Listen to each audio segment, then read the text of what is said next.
So we're going to continue today. Alright, please pay attention. Just, pay attention. We're distracted. Alright. Now, of course, we know that all of this is culminating into a process, okay? Into a process of commitment, a process of, process that requires commitment, that requires consistency, that requires discipline. All right, all of these are all part and parcel of, the whole deal. Okay, so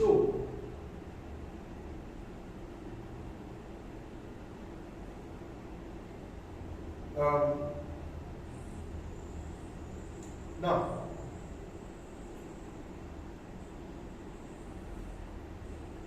We have said that by default, okay, the human being is divine, right? The human being is divine, and by that, all right, he is limitless, okay? And you see, that limitlessness, all right, of man, that limitlessness of man, is the nature of the frame that exists in his mind. Are we together? Remember last time we talked about the I am, right? Yes. The frame, or what we call the reference. The reference. Alright? And so, the flow, all right, the flow of reality, the flow of divine possibilities, all right, takes the shape of one's frame. Do you understand? Yeah. It takes the shape of one's frame. Now, this frame is often a condition, right? Or it's a condition. Do you understand? The condition that our minds have assumed over time, all right, ultimately defines the limits of possibilities in our lives. Do you understand that? Now, that shape, okay, that shape through which truth flows out, or the experience of truth flows out, all right? That flow, that shape is what we refer to as what? As what? As a frame. As what? As a frame. You see? As a frame. Now, basically, when people are talking about stuff, alright? You see, the issue is not often what is spoken about. The issue of where should I say the point? The basis, the place from which one is speaking from, is always the frame in the person's mind, not primarily the object of what is spoken of. Alright? But that the frame that exists in his mind from which he speaks. Do you understand? And that's what we said. A man's limitation exists within his construct, exists within his mental construct, exists within his own psychical construct. Do you understand what we're saying? And so, listen, it's often not about the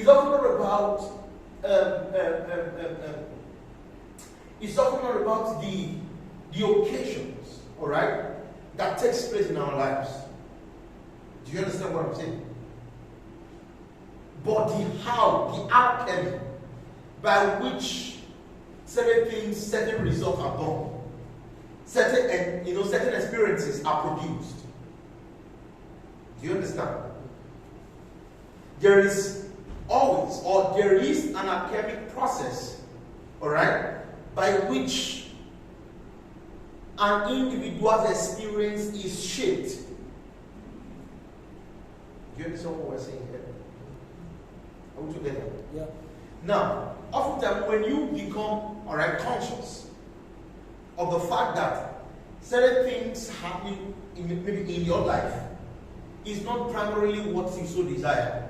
It's not primarily what you want. It's not primarily, it's not primarily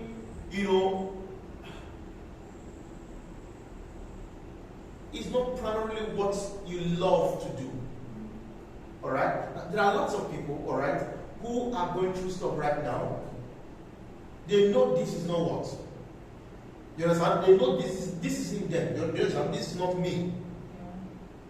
Do you get? But you see, the manifestation of that experience,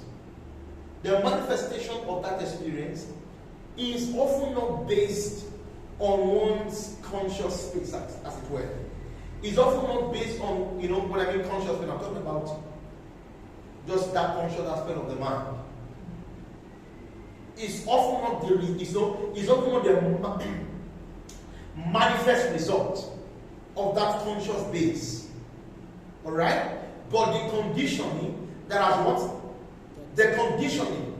has been formed, that has been erected in his heart over time, or the brain patterns that have been developed over time.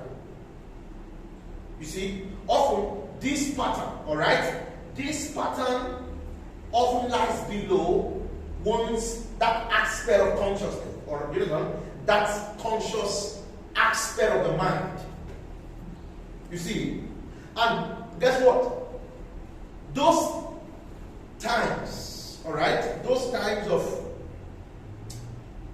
let's say, immediate response. Do you know what I'm saying? Let's say immediate response to circumstances. Sudden response to circumstances. Now, those responses are often not from what you premeditated. It's just a sudden response to a given circumstance.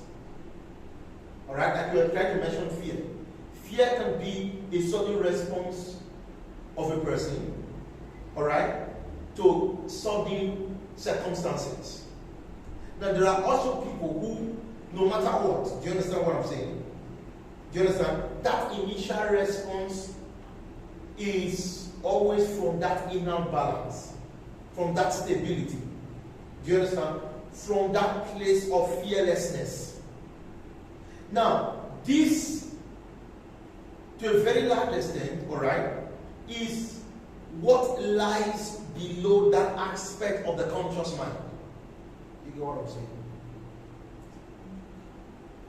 Do you get? And so, part of the alchemic process by which we shape the experiences of our lives, by which we live, let's say productively, by which we live from this inward limitless potentiality, part of the alchemic working is,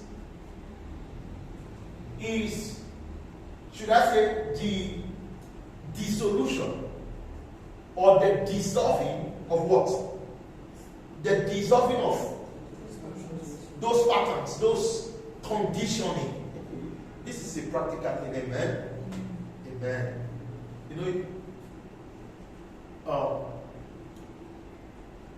Sometimes there's how we just want to talk about truth or talk about stuff in denial of some things. I tell you, ideas are not nice because they sound nice. Alright? Ideas are beautiful because they can be translated. Alright? They can be translated for a practical and what? And a tangible results. A tangible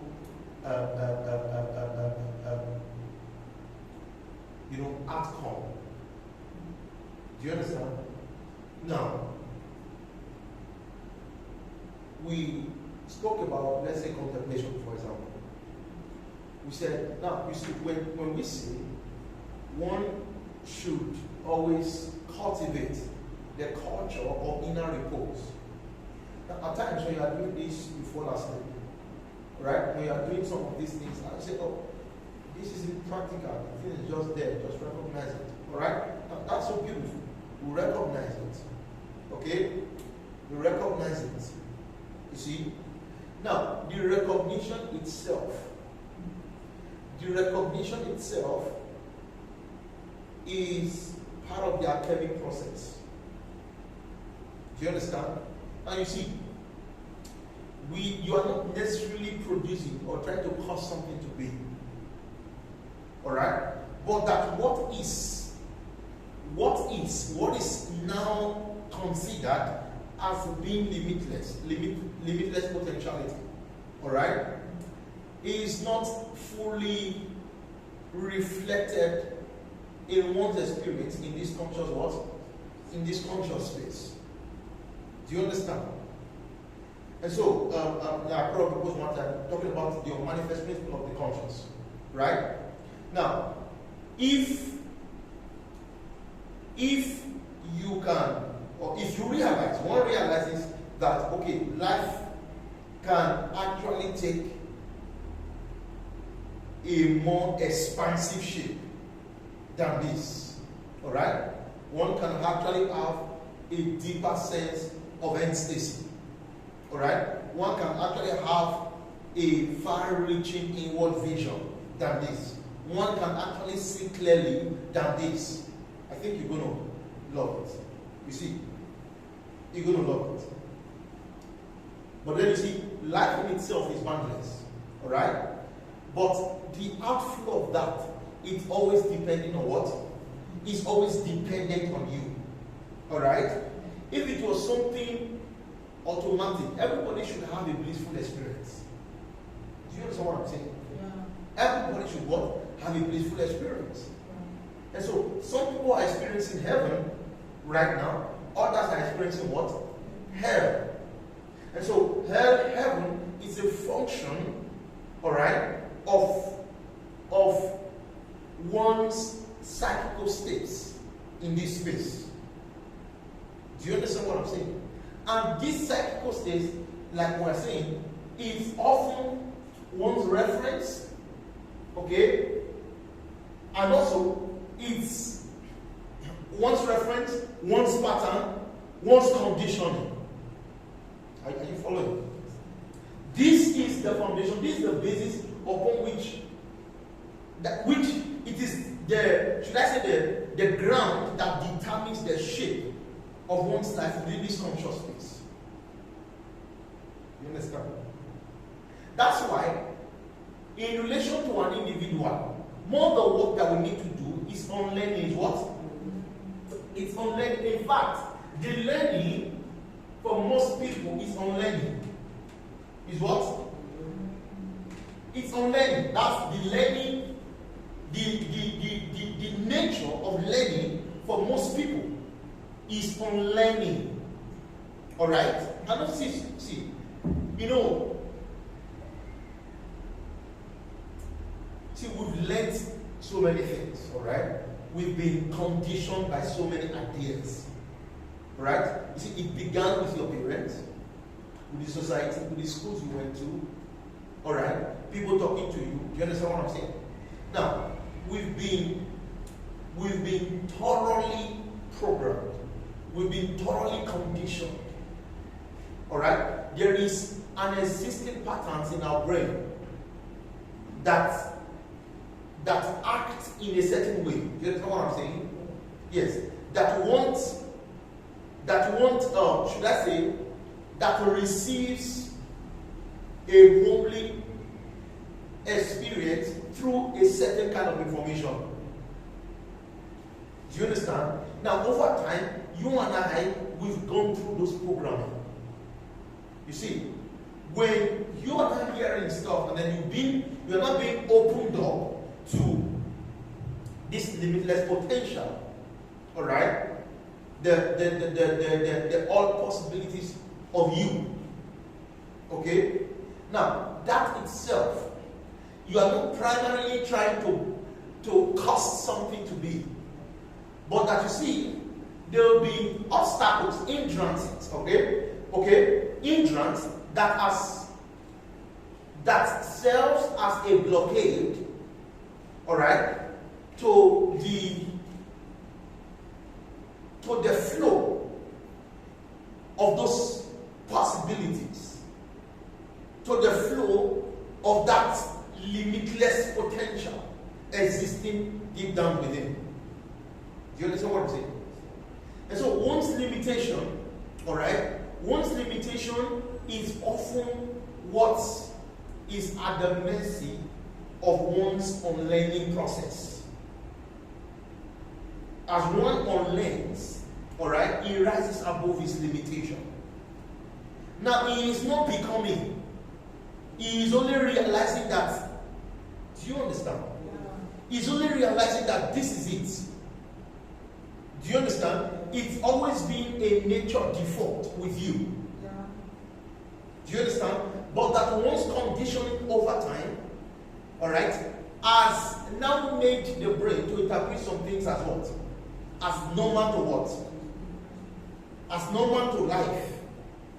Alright? But this is the acting out of one's pattern, of one's conditioning, of one's frame. And so, you know, the last time I was talking about concept. Okay? Concept. Concept is not primarily a statement. It's not primarily an explanation. I think, you know, some of us need to really understand that. Okay? It's not primarily an explanation. It's not primarily a definition. So, oh, define this. Concept is how reality enrages itself in one's subjective perception. It is how we view the world around us. And there is no one who doesn't have what? There is no one who doesn't have a concept. You see, there is no one who doesn't have a concept. And the nature of the concept, okay, which is also what encompasses what? The frame, the conditioning, and all of the exposure, is what informs how you what? How you see, or how you view reality, or the shape that reality actually has taken with you. Do you understand? And so, we can talk about whatever we're talking about, you see. Now, it will shock you that what I'm saying, okay, what I'm saying. Now, when I say truth, you can have something to say about it. When I'm talking about truth, I may be talking about something different, quite different. Do you understand what I'm saying? You see, what then is really the truth? That may not appear in a person's concept. What is really truth that is truth to you, but to that person is not what? It's not the truth. I want to talk about truth, right? Yes. You talk about truth, I talk about truth. Even those you think are religious, they do what? They talk about truth, they emphasize the truth. And so what is really the truth that everybody is talking about, and yet it's not looking like what your neighbor is talking about? What then is the truth? Alright? Amen. Amen. Truth is nothing. Is what? Truth is nothing. Okay? Listen. Now, you see, there are certain concepts and frame, alright, that exist in one's mind regarding truth. And within that frame, certain people are not found. Do you understand? And so, what you call exclusion, okay? What you call exclusion, it is the character of one's concept of truth that doesn't accommodate the next man. So the person speaks of truth, but the frame of reference, or the condition in which that truth exists in his mind is not exclusive. Sorry, is not inclusive. And so, even though he speaks of that which ought to be boundless, his concept has given it what? His concept has given it a wall. And in that wall, certain persons are not found in. Are we together? And so, some other person can talk about the truth, right? And do not have such phrase, such concept. However, human being basically can't do that what? Can't do that concept. Even that concept that you think is not concept is still concept. If I say truth is nothing yet everything, it's what? It is a concept. But in this concept, everyone is not captured. You understand? Everyone is not captured. Now, it's still the truth we're talking about. But that truth is not how it is in the mind of that person. Alright? Because it's not just about the thing spoken of. It is the reference from which those speakings are coming from. It is the reference that informs the basis of such utterance or of such explanation. Alright? And so you see, concept, as it were, is how reality arranges itself in people's mind. It is the shape in people's mind. Not really the explanation, as it were. Or sorry, not just the statements. Do you understand what I'm saying? Because sometimes what explanation is explanation is not primarily the explaining of the truth. The explanation, alright, is primarily the opening of one's concept about a thing. Just one right now, okay? You see, I am not primarily talking about truth. I am basically explaining my concept of the truth. You see, basically explaining my what? Concept. So, people's explanation, whether you are speaking by negation or you are speaking by affirmation, alright? You see, ultimately, the explanation you are giving in whatever shape is basically revealing your concept about that thing. Not primarily that thing. Are we following? Yes. Are they having issues? No, Eh? no, Alright. We follow.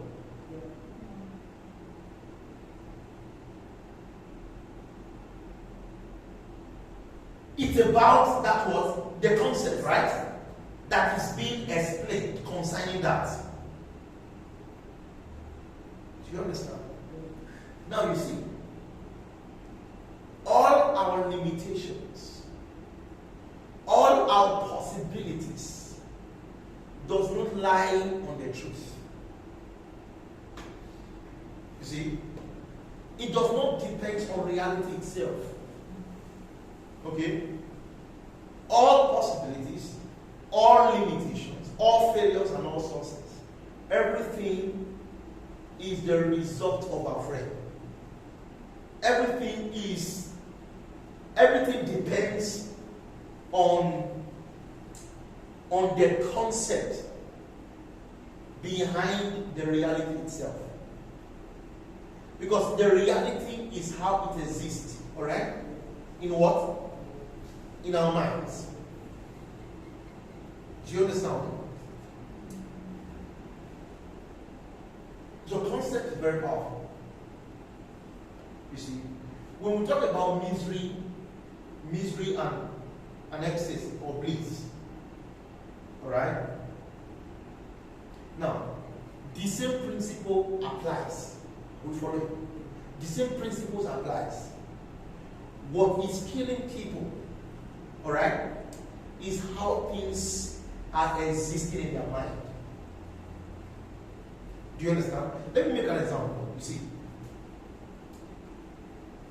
if I begin to insult you in my language and you don't know my language, see, because you don't have a frame for what I'm talking about, it may not do what? It may not affect you. Alright? You see, the same cause, the same insult, alright, but no reaction from you. Because you don't know what? Do you understand? Now, I insult you in English language. Okay? And you get what? Blown up. Alright? When you check these two, the same insult, different language. Alright? Different reaction. Or one is a reaction, the other one is not what? You are still the way you are. Even though the cause or the insult was still there. Alright? Now, how do you explain this? You see, what truly matters or what truly got to you? Is it the fact that I insulted you or the fact that you know what I'm talking about? So ultimately, we are still responsible for what? Do you understand? We are still responsible for our misery. Do you get? Do you understand? And so, if you do not know, there would have been a way, there would have been a response from you. Yes. Now you know, and it causes you what? It causes that reaction. Now, this is actually the sense in which you can say knowledge is a form of madness. Can you see it now? And in some bread, I can say knowledge brings sanity. But in another occasion, it brings what? Madness. It brings madness, and it's the foundation for human distortion. It distorts your inner stability. Do you understand? Now, and I think this is the nature of ignorance, all right, that is healthy to man. Is the nature of ignorance that auto permeates, all right, our inner states in relation to the world around us. Do you get?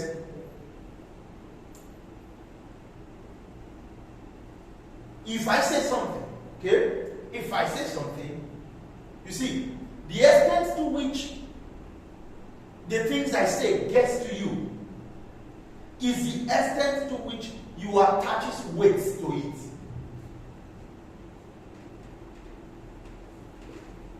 Do you understand? Is the extent to which you attach weight to it. The same word that breaks someone down is the same word people, do you understand? People overlook and what? And move on. What's the difference? The difference is our attachment to it. The weight of attachment that we have concerning certain things that comes to us, that actually results into that inner what? Into that inner dissonance within. That disarray within. You see, the misery that disharmony produces is what we are not referring to as hell. But that hell is the product of your making. You make, do you understand? You made it. And it was born out of your concept. Do you understand? Yes. It was born out of your concept relating to what was either spoken to you or how one either, do you understand? Or how one acted. Do you get it? Yes. And so when we talk about concept, alright, see, reality is never beyond concept. Are you being surprised, right? So you are surprised. Right? Reality is not what? Reality is not beyond concept. Because see, reality is reality. Alright? In the way it has organized itself in your mind. Do you understand? Now, there can also be that which is beyond. That which is beyond, alright, is also a concept in the mind. Because so many things we talk about as beyond, as beyond, as beyond, as beyond. Alright? You know, the last time I asked some persons, I think it was in Lagos retreat. Can you remember something that never happened in the history of time? Related to you individually. What is that thing that you can remember in your history that never happened, that never took place? Can you imagine something in the future that what? No, can you imagine something in the future that you don't know at all? You've not heard about it, you've not seen it, you've not read it, you don't have any frame for it. Can you imagine something in the future that you do not know, knowing in every sense? Can you remember something in the past that never happened? Alright? You see, when we talk about something beyond, you see, nothing is never really beyond. This is what I mean. That which is above is also that which is below. And that which is visible is the signpost into its deeper self. Alright? Because that which is invisible, that which is visible is one side. Is one coin, sorry. Is one coin. The formless and the form is what? Is one coin.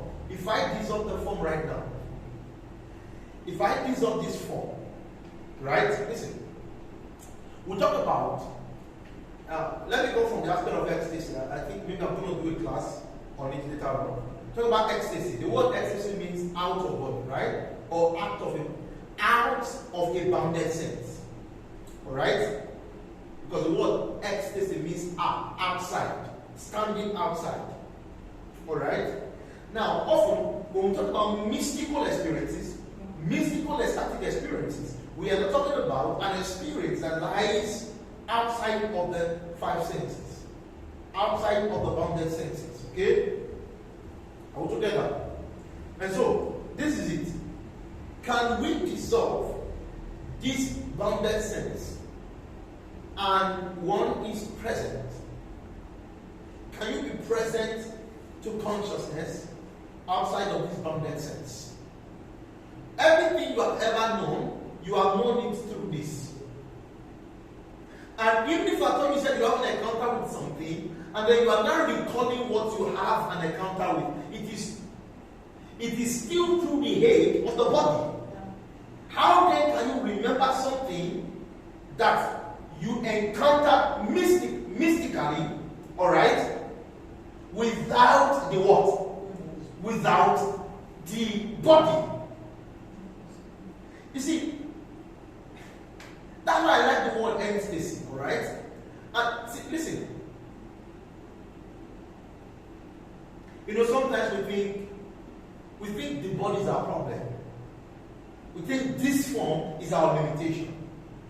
I remember I read was in one of my notes like that what is called enlightenment is actually an inward vision beyond that bounded sense, that bounded high that exists within this form, not the form itself.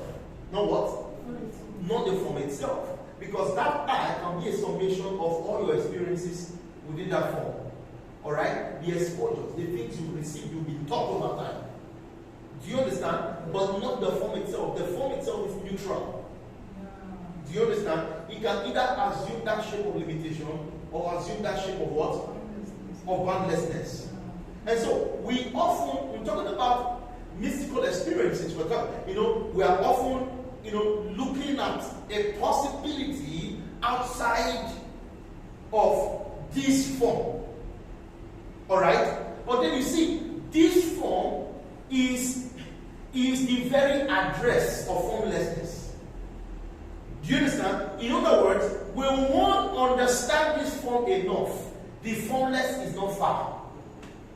Why? Because they are one as one potential. They are one as one reality. It is one coin with two sides. These sides are not far apart. There is no separation between the invisible and the visible, between the formless and the form. Therefore, ecstatic or therefore mystical experience is the unitive experience of the form and what? In other words, it is the marriage of the form and formlessness. It is the organic flow of that which is the form, of that which is form, and that which is formless. Do you understand? Or of that which is form that is formless. Or a mystical experience of the formless that is the form. You see, you cannot separate. You cannot bring separation. And so what is really that? What is really that experience that is apart from this form? If you can still narrate it, that means the body was involved. Because you cannot primarily remember something that never happened. You cannot also imagine something you do not know. These are basic things. Don't talk about things. Do you understand? When you amen. Do you understand? And so listen. There is no reality beyond concept. Yeah. Alright? There is nothing beyond that is not below. And there is nothing beyond that is not here. And just in case you talk about something that is beyond, that is not within this, that is not present here, that which is beyond also exists as a concept in your mind.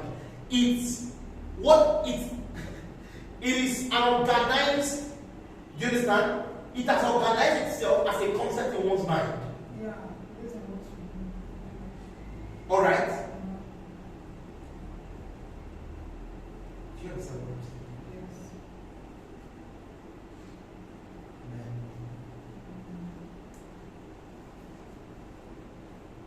And so, what really is the dissolving of concept? The dissolving of concept is the dissolving of the limitations, the boundaries imposed on you by that what? By that consciousness. In other words, you are rearranging how reality arranges itself within your mind before that time. Do you understand? Do you get what I just said? Yeah. When you say concepts are being dissolved, what you are actually saying is this: that the arrangement of concept or the arrangement of reality as it exists in my mind is being rearranged. Yes. Do you understand? Is what? Is being rearranged. And so let's say somebody say the most powerful thing in this world is love. Let's take that. That is a statement of truth, right? It is truth. The most powerful thing in this world is love. But then you see, that most powerful thing in this world, that is love, is not what it is objectively. It is what it is in the way it arranges itself in the person's mind that said it. And so, what then do you mean by love is the powerful thing in this world? You see, listen carefully. Alright? Now, somebody say, oh, let go of everything. This love is what it is. That also is what? It's a concept. Alright? Because, amen. There is no gap between love and concept. There's no what? As far as there is one who is what? Do you understand? As far as there is one who is talking about it, alright? Who is feeling it, who is seeing it. That's the seer, right? Altogether. There is how the seer sees. In fact, there is even how the seer sees himself. You know, somebody talking about, oh, see, are you aware of talking? Oh, I'm aware of talking. Are you aware of this? Let me make this very simple. Listen. If I say, I'm talking, look at me right now, alright? I am aware that someone is talking. I'm talking with my mouth, right? I'm aware I'm talking. I'm aware, alright? I'm looking at you. I'm aware I'm happy. I'm aware of this, I'm aware of that. Alright? And so, if you are to follow some, let's say some Eastern religious teaching, alright, what will be the conclusion of that? You are the awareness. Alright? Not really what's being aware of. Not what you are aware of, but you are the very awareness. Alright? Now, you see, that already is what? Is a concept in the person's mind who is an awareness himself. Because in that concept, he already defined what he is. And what he has defined himself to be is awareness. Do you understand? Yeah.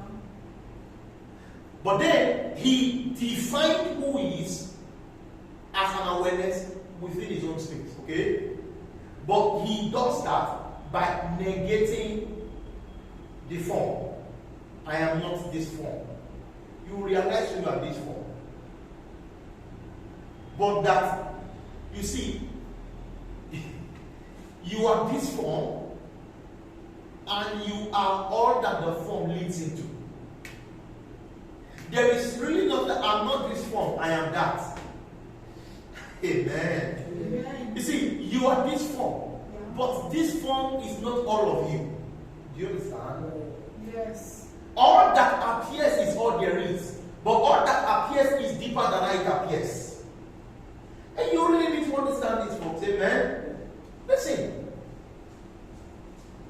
Because guess what?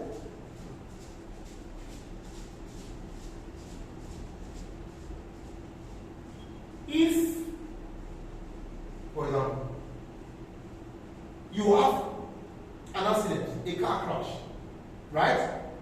And then it leads to what? The whole accident will lead to what? Maybe leads to, Mental, like, do you understand?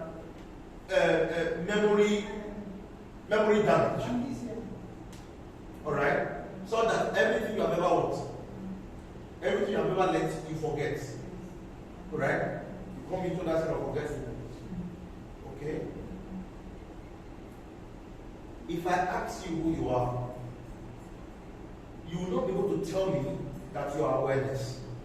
Yes. Alright? Yes.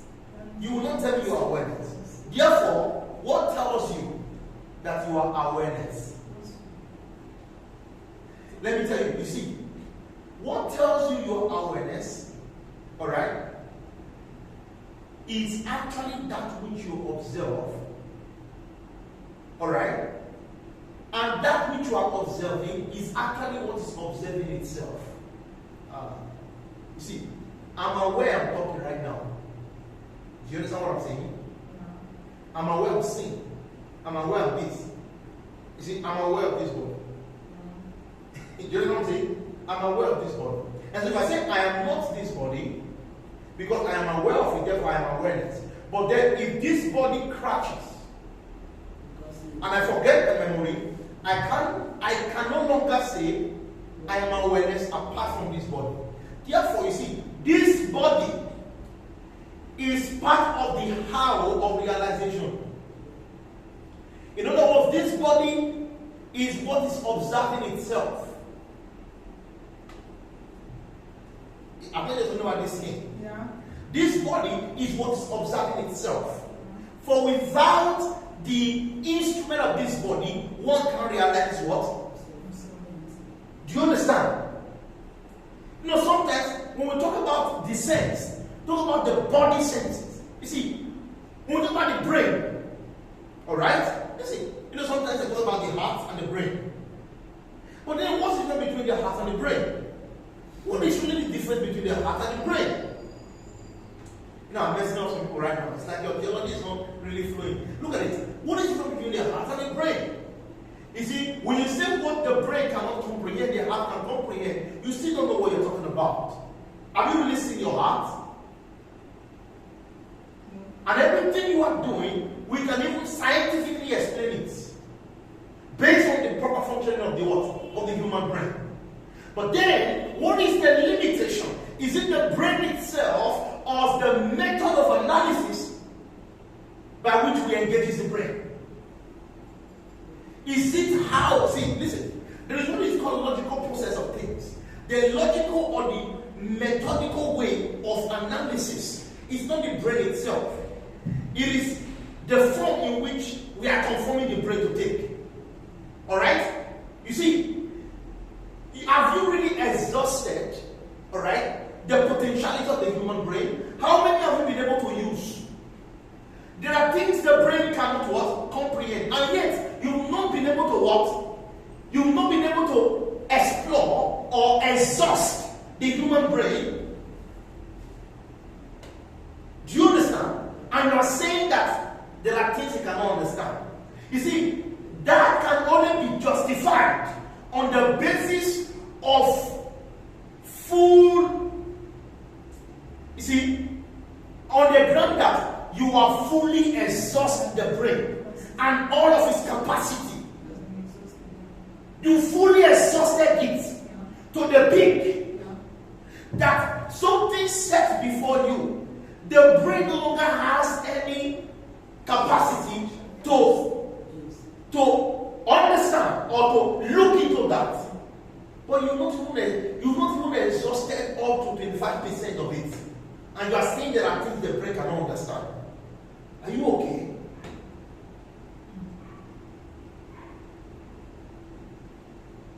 What if there is an aspect of the brain that literally talks about everything you talk about when you're talking about the heart? Right? And sometimes I think that's the feminine aspect of the brain. When you say the heart. Okay. Right? So no, you should understand. Okay? Amen. And so I'm sitting on this body, let me know that back. Alright? Listen carefully. Look at it. Now, I really want to get to a point where you really appreciate this form. Alright? Listen. When you drop down this body, listen carefully. When you drop down this body, do you think the body life ceases? Eh? Oh, life will not. In fact, in quotes, that's okay. Let me not talk about that. But now listen. And just to tell you that you see, there is no ecstatic experience. Listen, there is no ecstatic experience, alright, that is beyond the human body.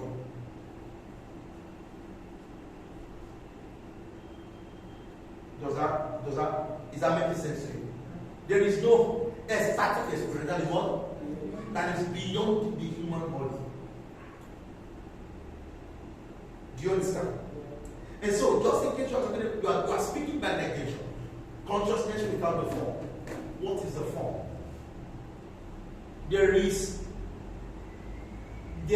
We have all kinds of logical limitations that we have imposed on this form. It doesn't mean it's the form itself. Alright? You are actually the one. See, what you are aware of, alright, is what is the mechanics of awareness itself. How do you know what I'm saying? What you are aware of. If I say I'm aware of this body, I'm aware of this body simply by the aid of this body. Do you understand? And so it is the body that is aware of what? Of itself. The body is not a thing. It is what? Do you understand? This is life. This is what? This life. This is life. One of the things that I think is missing in some of this Eastern religion, all right? Now, I love some of those things, okay? But then listen, there has to be a balance in our thought. Do you understand? Some of you think your body is a problem. How can your body be a problem? Your body is not a problem. And if you understand the center by which the body, oh my God, by which one lives within this form. You see, because it's a form, you need to understand. You need to what? You need to understand, sustain the wisdom by which you live here. By which you live here.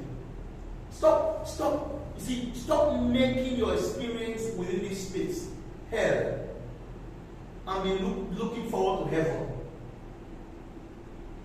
Do you understand what I'm saying?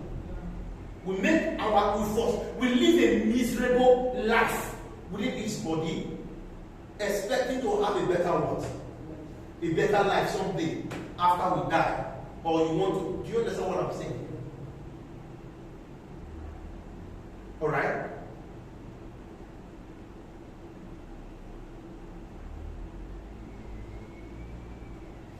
And so, amen. So, the body is actually what tells you the same thing, right? It tells you that this is what? Do you understand? And so I asked the question, what is consciousness devoid of the body?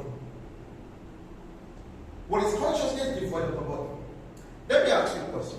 If you are consciousness, alright, listen, I mean this may, if you know the way I talk, okay? I don't talk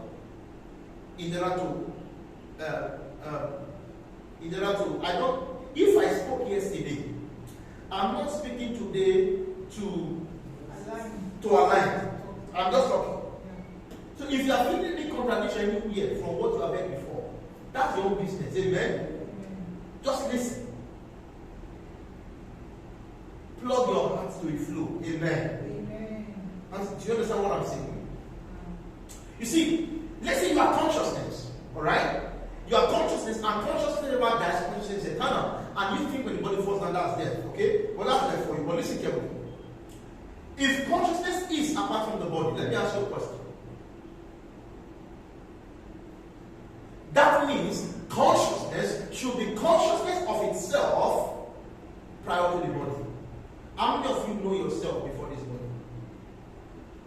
And can you remember the time, the point where you entered this body?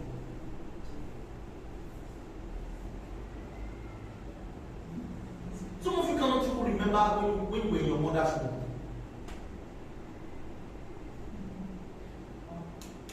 No, remember, if consciousness is aware of itself, because it's what is called, I was talking about consciousness. There's no understanding about consciousness. I believe that the ground of all manifests is the unconscious, and that all creation is consciousness of the unconscious. Alright? You see, that unconscious is not conscious of itself, and that's why it is no thing. It is not a separate thing. It only realizes itself as forms gains awareness of what? Listen carefully. You are consciousness, not about yourself as consciousness. Alright, now this is a frame. You understand what I'm saying? It's like arranging itself in my own mind. Okay? Listen. Consciousness. Now you talk about consciousness devoid of the body, and then we are not wanting to get out of here and to be present where? In that consciousness, okay? And so we think our senses are a problem. Some people think that memory is a problem. And you know what is memory? Oh, you say, memory is just an illusion. It is the part of experience. You know what are human experiences? Your life itself is an experience. Just that you don't know yet. And that experience, alright, is the substantial flow of being. The substantial flow of being. And everything, you see, as that substantial flow of being keeps unfolding, in other words, as you keep living, alright, memory is the documentation. Is the documentation of every flow of life. You don't understand? Do you understand what I'm saying? The reason why you won't forget yesterday is because of memory. You understand what I'm saying? Alright? Therefore, memory cannot be an illusion. It is a documentation of the human flow of life. Do you understand what I'm saying? And by memory, we can determine our psychochemic circle, right? We can shape our psychochemic circle by memory. We can revisit. We can enjoy. Do you understand? We can. Oh my! That flow, all right, stores itself as memory. As what? As memory. And so that which is human capability cannot be an illusion. Cannot what? Cannot be an illusion. But then we can also, we can also replace or deprive certain files in one's memory that keeps hurting you or that keeps sabotaging your moment. We can deprive that thing of its weight. Of what? Of its weight. Because what kills people, what traumatizes people, what makes people miserable is not simply that they have bad memories, it's simply because they attach so much weight from it. Lots of people go through the things you've gone through, right? And lots of people have gone through even worse than the things you've gone through. The reason why you can know not everybody has the same is because the difference here is this. They are both human beings, they both have the same experiences, but different weights. Different what? Different weights. Different weights attached to memories. That is what either kills your what? Kills your moment, or makes it blissful. So in either case, memory is still there, and it's so you cannot say without memory, right? Without memory, you can't speak.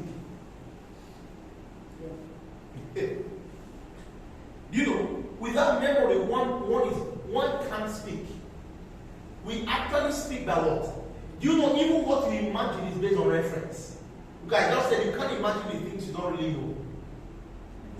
Whether by any contact of your senses, if you are not, do you understand? You know nothing. And so you are able to talk about or imagine the future outcome, alright, of anything because there is an existing reference that you have. And all of these are based on memories and the things you encountered. Alright? And when you speak, let's say, when you speak based on what? When one learns, alright? Basically what we learn, stored. Do you understand? They are stored as what? They are stored as memory. And we speak. In fact, 90% of our talk, alright, is what? Is embedded in memory. When we talk about something you learned yesterday, is memory is what? It's memory. So therefore, the human memory, we'll be talking about, when we're talking about the human psyche, memory is part of it, right? It's part of it. And so we are treating that aspect. And so you can't do without it. Alright? And also, listen, there is an aspect, I think when you read Judy Krishnamurti, alright, basically, he's talking about the experiencer or you as a memory. The human being is just a memory. Alright? In that sense, it is true, right? Because we live our life from where? From there. If I say, who are you now? Who are you? Who are you? You are going to talk about who you are. Either from what you've known, do you understand? What you have read, what you have heard. Even if at all, it is a direct experience with divinity. It is still stored where? It is still stored as reality, as what? As a memory. Therefore, your present speaking of who you are is coming from where? It's coming from that memory. And so what truly tells us who we are is memory. What tells us who we are is what? It's memory. Now, question. Is memory part of that concept of consciousness that is devoid of the body? That is apart from the body. Alright? How can you say you are something never knew about. If you say you are something that you never knew about, prior to this body, you are consciousness, but you can't remember the time you are consciousness before this body. Therefore, that reality is nothing but a concept in your mind. We're not dealing with something objective right now, right? Yeah. We're dealing with something, a concept in your mind. Reality is not apart from concept, and there is nothing beyond concept.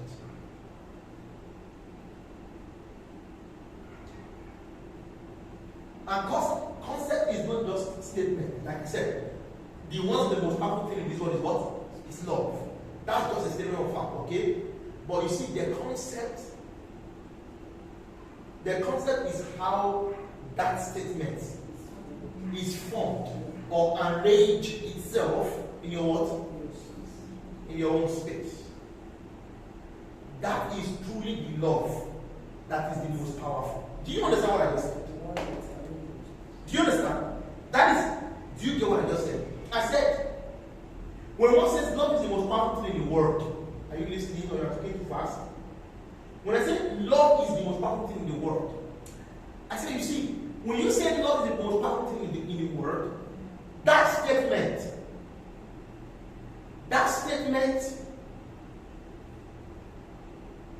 is reality in the sense of how it's how it has taken place, alright, or how it arranged itself. I love to use the word arranged. How it arranged itself, the mode in which it has taken in your mind, alright, in your space. Therefore, reality is not apart from concept. Okay? And what is truly reality? It is not just that statement you have made. It is the mode, it is the frame, it is the arrangement of that reality in your what? In your space, in your mind. That is really the reality. You understand? And so reality differs with people and is relative. And so what is truly your reality can never be beyond concept, but concept itself.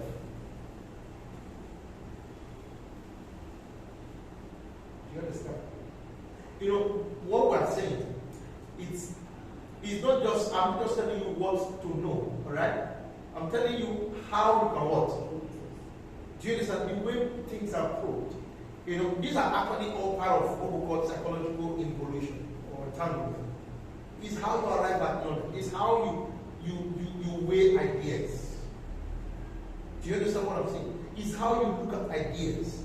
It's how you examine ideas. Okay?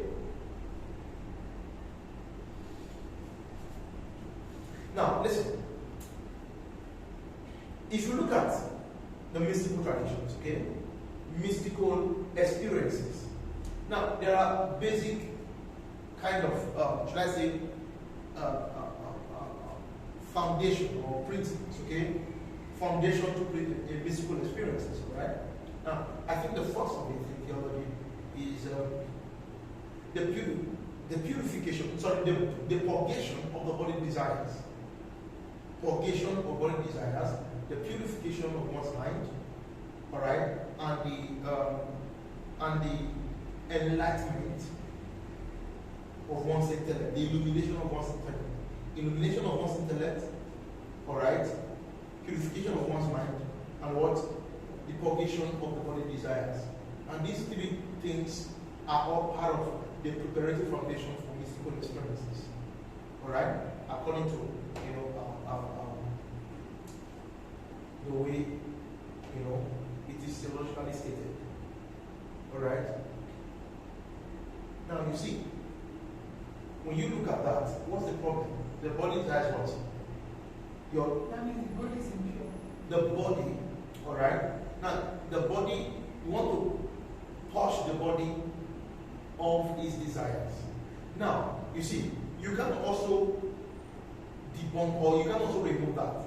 You have to examine it. For example, there are certain desires that is out of balance. you are desiring something and it's causing inner balance within you. That is unhealthy. See, that is unhealthy. Alright? Now you see, that unhealthy desire is not a body problem. It is a mental issue. You see, the body remains neutral in all things.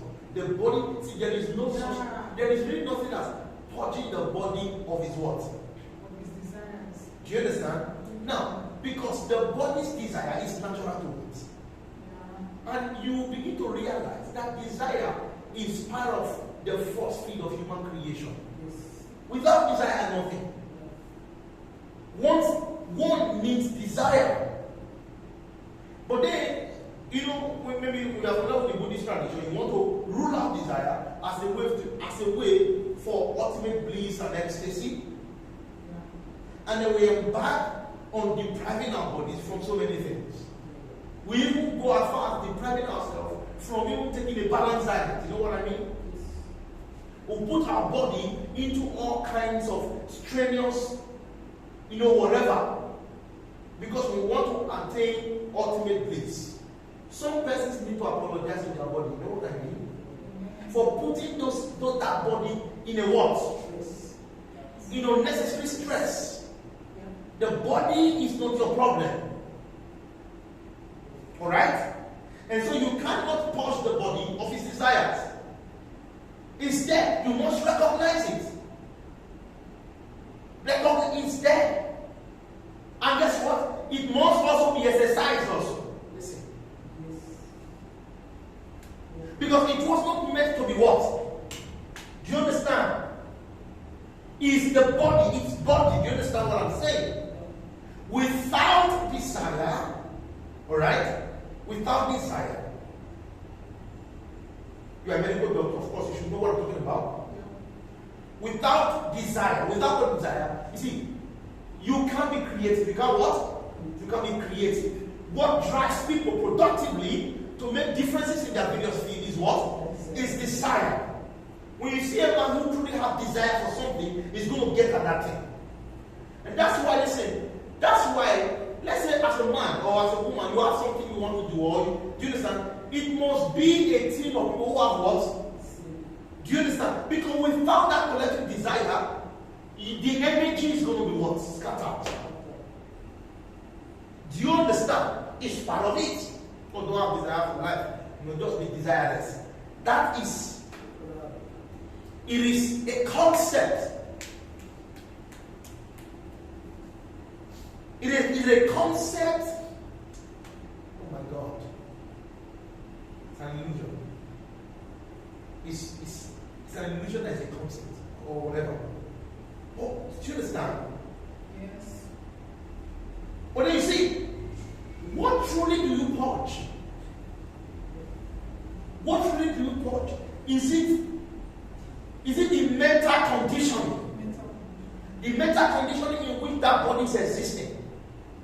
Or through which that body is interacting? Because the body interaction, alright, happens within the mental center. Do you understand? The interaction of the body also takes place where? In the psychical center. And that's why when your psychical state is in a healthy state, it brings coordination to the body. Yes. And that coordination of the human body brings about a proper functioning of the various systems. Do you understand? Yes. Yes. So you deal with what? The mental, do you understand? So there is the mental state or a mental kind of desire, listen, that brings what? Disarray Yes. in the energies within. That brings about inner balance. Do you understand? Brings about inner balance. Inner imbalance. Sorry, brings about, yes, inner imbalance. or inner instability. It brings about that.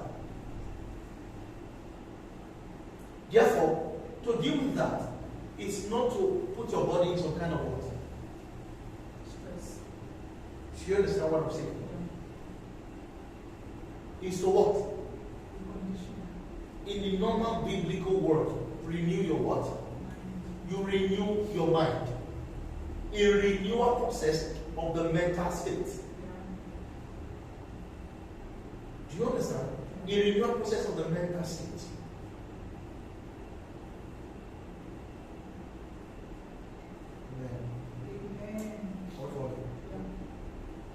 Renewal process of that state brings that coordination. Okay? And so you see, by this, alright? By this, you are not trying to get out of what? You're not trying to get out of the body. Because ecstasy do not belong to something that is apart from your body. Do you get what I'm saying? Ecstasy do not what? Do not belong to something else apart from your what? Apart from your body.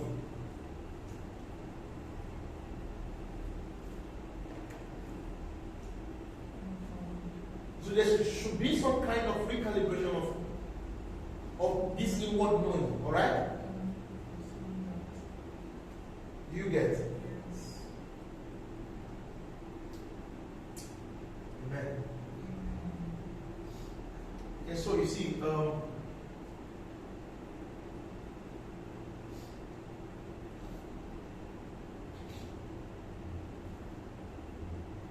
when an individual, alright, begins to learn by having to learn, what actually is going on is the dissolving of concept.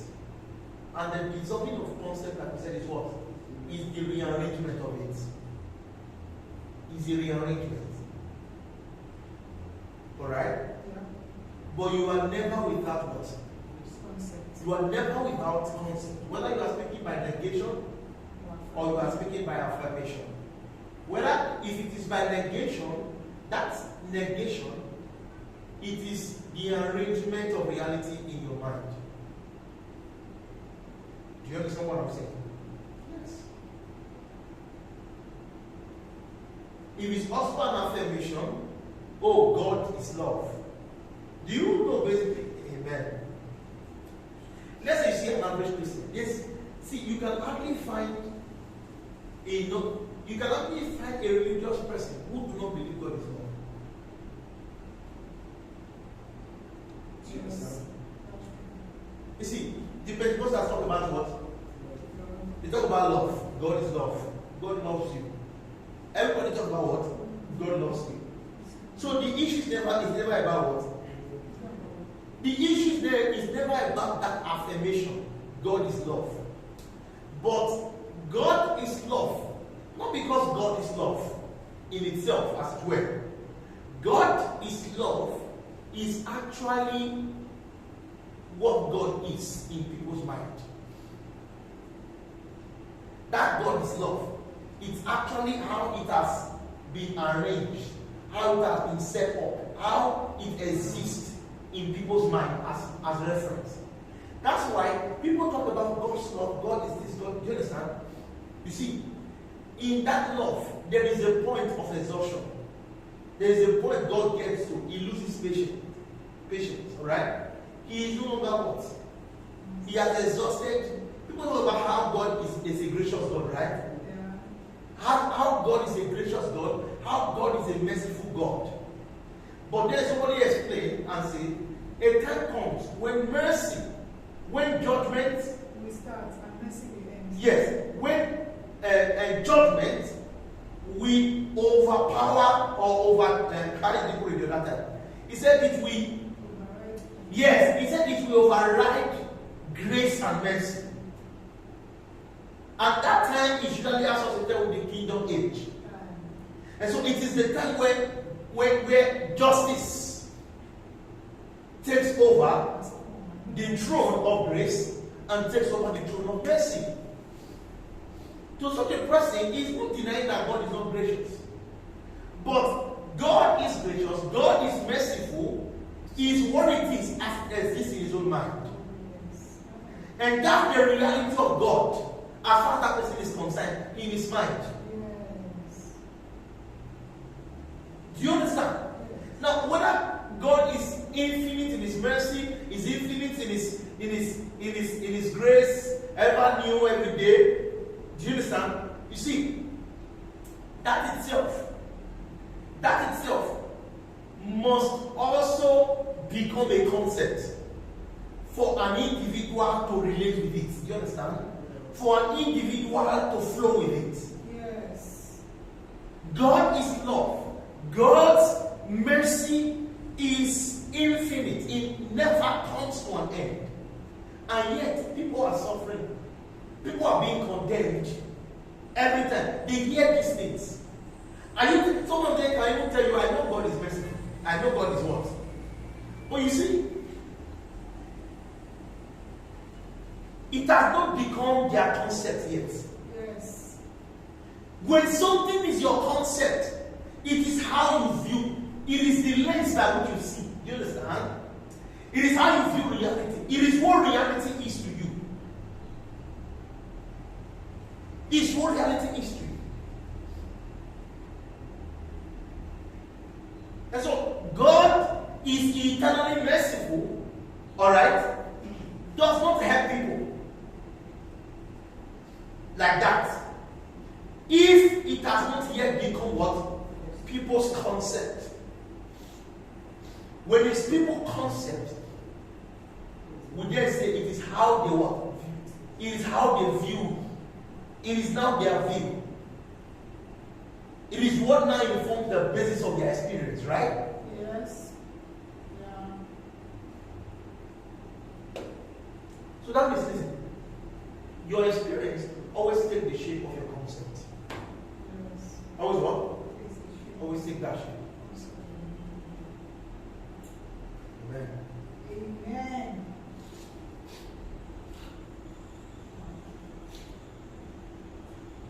This is beautiful. Yeah. Right? Yes, sir. This is beautiful. Yeah. And so, the individual must ensure that he constantly do what? Do you understand? Probe or examine his what? His concept.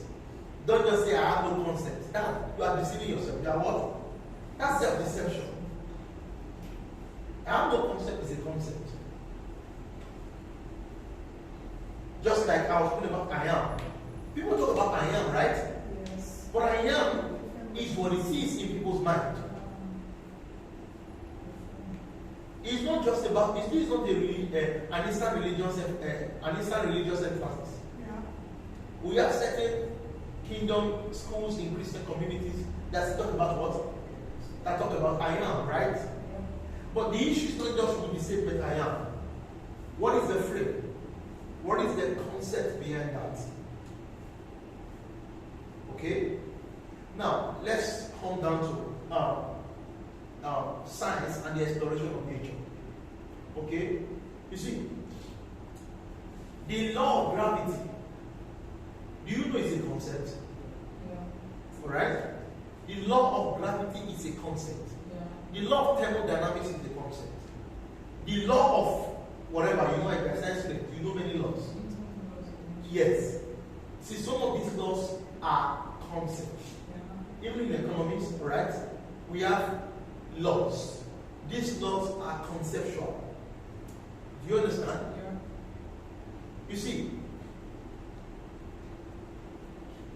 that concept is actually the background, alright? It is the background to the discoveries and the inventions that we have in the human society. You get what I said? Yes. You cannot enter plane and go from one place to where?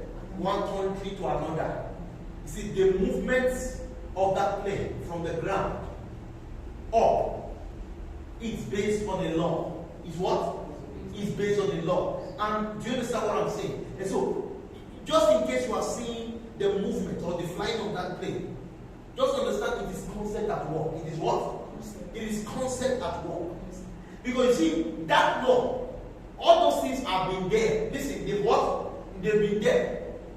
Prior to their invention, nobody has ever flew.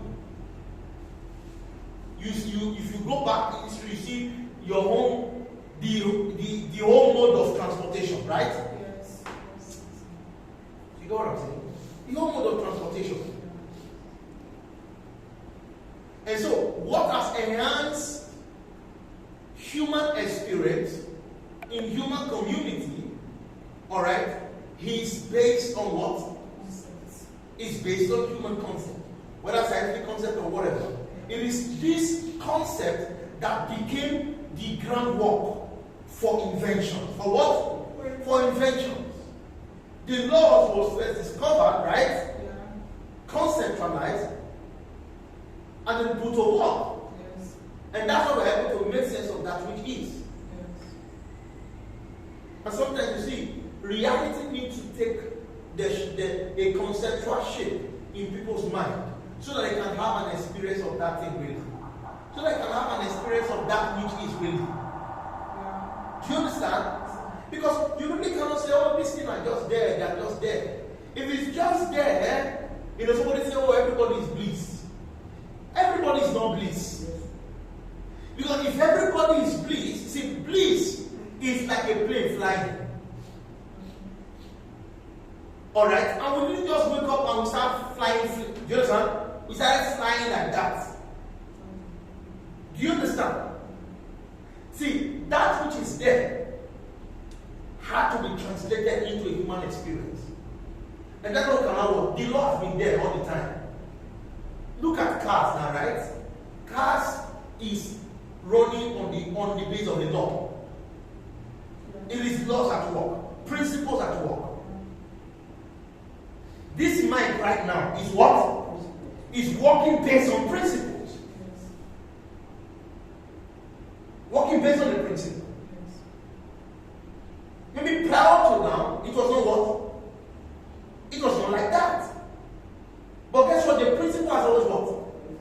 It has always been. But it never produced a mic. Do you know what I'm saying? Yes. It never produced a mic. It was discovered, conceptualized. And that became the groundwork by which we invented this. Yes.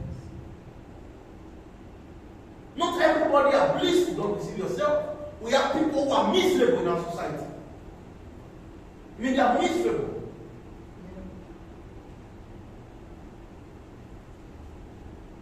And even you too, just like I was sincere sometimes. Because sometimes you are miserable. You are frustrated. Even about life. What makes people hopeless? What makes people hopeless? Do you know it is concept that makes people hopeless? Yeah. Because you take an inventory of your life right now, okay? Maybe of how you are becoming, and you look at your present life somehow. You see, this thing cannot, how? No.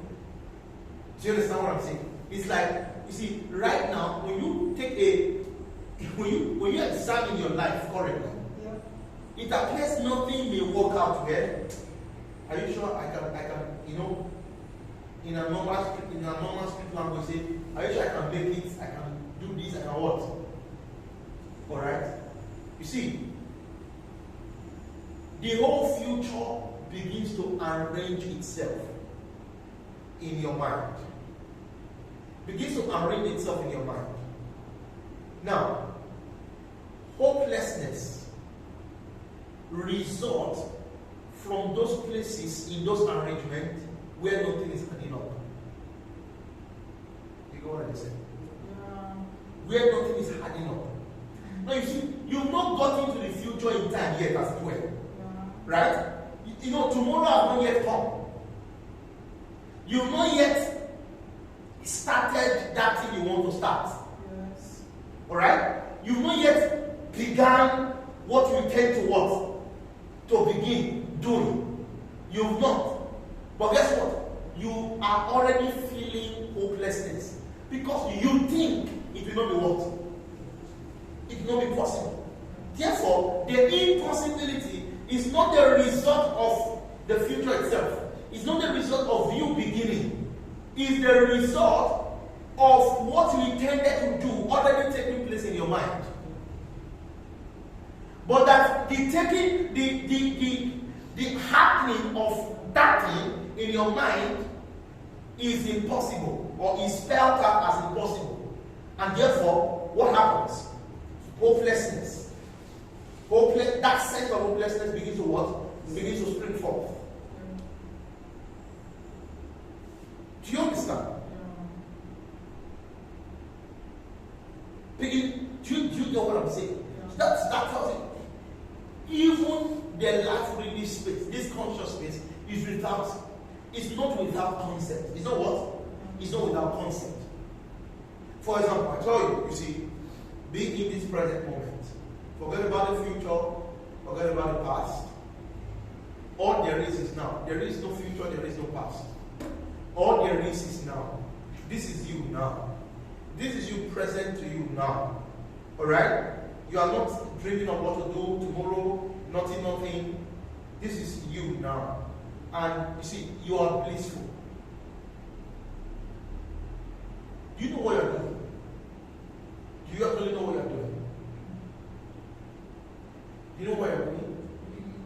You see, it's not that you don't know that tomorrow will come. Do you understand? It's not that you don't know that tomorrow will come. Tomorrow surely will come. Alright? And you must not deceive yourself that there is an aspect of there is a disposition that you don't necessarily have the full details of how tomorrow will turn out to be.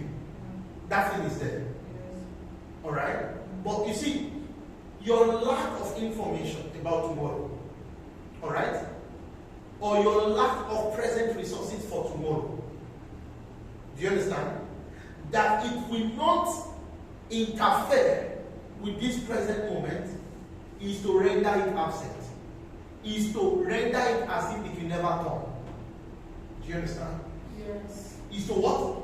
Now this is the psychology behind it. Yeah. Is to render it as if it will never come. You know, when we talk about time, some people think time is also their issue. Oh, you know, some people think time is mass limitation. Time is not what? Time is not mass limitation. Alright? Time is also an arrangement.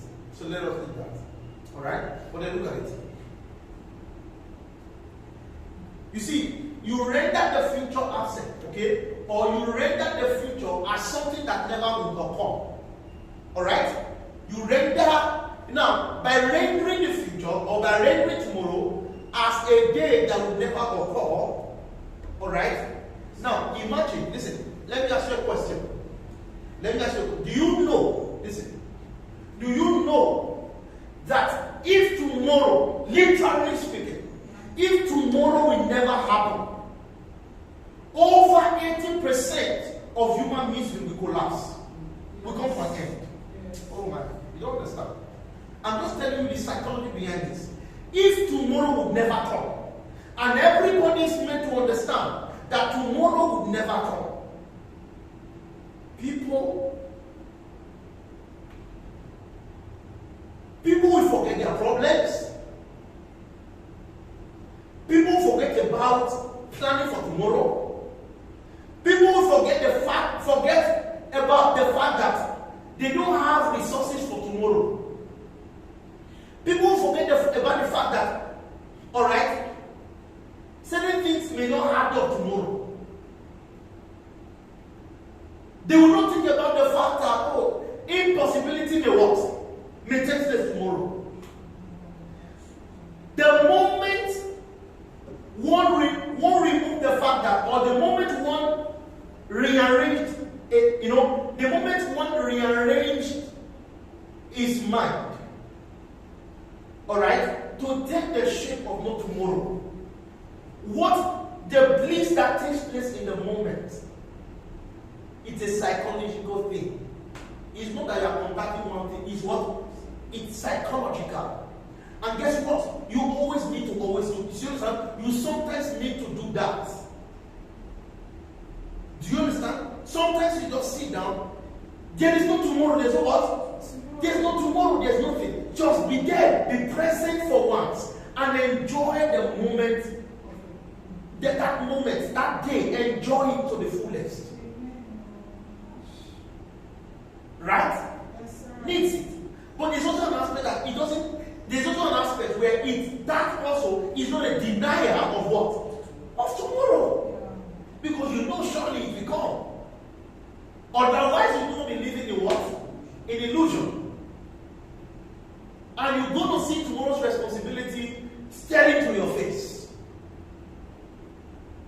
But do you understand? So wisdom is knowing how to unify these things.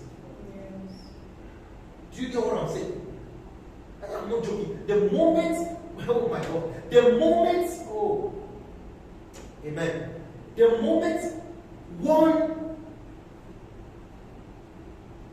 moment people are made, or the moment people realize there will never, or there will not be tomorrow. Forget that. Over, what is 80%? What is 80%? You see, everything people are attaching so much weight begins to what? Everything begins to lose its weight. Yeah. All attachment begins to pull off. Yes. The character of being present in the moment, it's a complete quintessence moment. A moment that is so pure, free of all attachment, whether mental attachment, whether body, everything is what? Completely is just there. Why? There is no what? No time, nothing. Alright? You see? What am I trying to say? That even that itself, it's a concept. It's what? It's a concept. It's a concept. It's a concept. You see, this is you. You are that person, alright? You are that person that should understand how to rearrange reality in his mind at certain times and in certain occasion. You got what I'm saying? I mean, you should be matured enough, alright, to know that, okay, I want to do some ripples, or I want to have my time. Alright? Now, in having your time, you should be matured enough to rearrange the concept, to rearrange all things, to take certain arrangements in your mind, alright, that makes you fully present in that moment. And after you are done, you can actually rearrange it back and you plan for the future. You plan for tomorrow. You put things in place. Alright? If you have children, you can't tell me you are going to leave them to where? I'm not going to plan for my children. Whatever do you understand? So definitely you're going to plan. You're going to plan for your house. You're going to plan for things. Right? And you need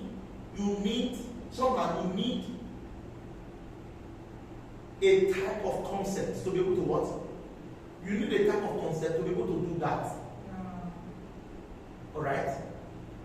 But then, let's say you want to do this like I'm saying, you cannot bring that concept into times of repose and contemplation, right? Where you will not start thinking of too many things. No. That you can rearrange concept in your mind. And in that concept, there will never be tomorrow. Do you understand? There will never be tomorrow. In that concept, there is never what you are pursuing. There is never this and that you want to get. You are just there. It's just like saying, alright? Or as if you were told, how will you be right now? Alright? If, let's say you will never wake up tomorrow, you remember what? How should today be? Do you know the moment you tell somebody that? Tell 10 persons or ask 10 persons, alright? What if you know you won't wake up tomorrow? What will be the manner of life today? And also, what if you will neither go to hell nor heaven? No, some person, I of things. That would also be a kind of it is still being regulated by an afterlife effect. Yes. That is a manner of life, all right, triggered by an afterlife effect. But then what if you realize your living is not unto a reward or punishment? What would be the manner of living now if you won't wake up tomorrow morning?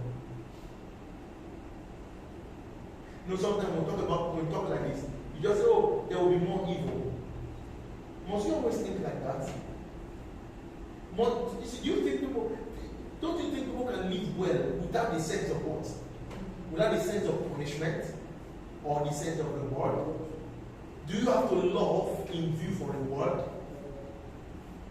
The same scripture says we should love, right? Love unconditionally. That's the appetite that we have. That's the pattern we have. Let's love unconditionally, without any expectation. And so, if we are to sum up the entire, let's say the entire Christian life, it ought to be the life of love, right? The life lived in love. And if it is lived in love, it should be lived unconditionally. You don't live out the expectation that you are going to receive a reward in the afterlife or a punishment for not walking in love. And so walking in love or walking out of love should not go by a punishment system or by a reward system. When you take that off, don't you think one can actually live in love without all of that? You see, that life, humans have not yet evolved to that point. Do you understand? We have not yet evolved to that point. I don't just want to talk about the Christian. You know what? No, it's still far. Living without a sense of reward or punishment. Such nature of life is still far from where? It's still far from the human society or from the religious community. It's still far. But then ask an average human being, how should your life be? How should your living be? It's a different story. It's a different narration altogether. Alright?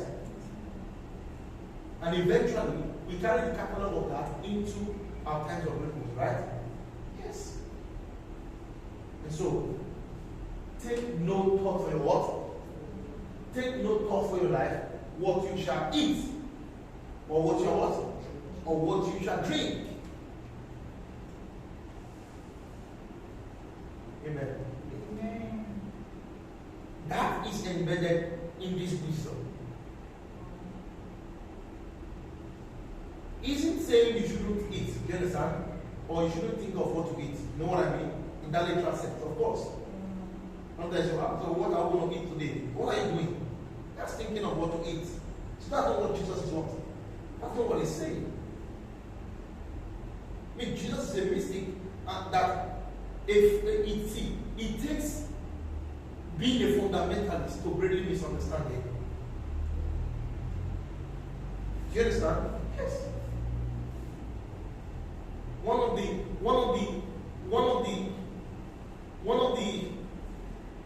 largely misunderstood figure that we have ever had in human history is Jesus Christ. In fact, it is largely misunderstood by people who proclaim themselves as his followers. Right? Yeah.